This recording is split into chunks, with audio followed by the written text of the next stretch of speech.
বিগত ১৬ বছর অবৈধভাবে রাষ্ট্র ক্ষমতায় থেকে দেশকে ধ্বংসের দ্বারপ্রান্তে রেখে গেছে ফ্যাসিস্ট আওয়ামী লীগ। দুর্নীতি, লুটপাট, অর্থ পাচারের মাধ্যমে দেশের অর্থনীতিকে করেছে ভঙ্গুর। আওয়ামী স্বৈরশাসক সবচেয়ে বেশি দুর্দশায় ফেলে গেছে বিদ্যুৎ খাতকে।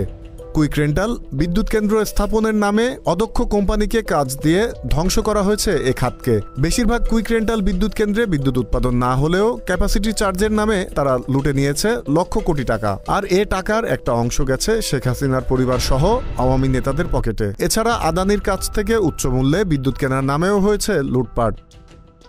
আওয়ামী লীগের লুটপাটের প্রভাব পড়েছে বর্তমান বিদ্যুৎ খাতে। ছাত্র জনতার গণ অভ্যুত্থানে ক্ষমতাচ্যুতির পর নিজেদের অনিয়মের দায় অন্তর্বর্তী সরকারের ঘাড়ে চাপাতে মিথ্যাচার শুরু করেছে তারা। বলছে দেশকে চরম বিপর্যয়ের দিকে নিয়ে যাচ্ছে ইউনুসগং। গ্রীষ্মে ভয়াবহ লোডশেডিংয়ের আশঙ্কা। আদতে এ খাতে নেতিবাচক পরিস্থিতি আওয়ামী আমলেরই ফলাফল। Z news, Dhaka.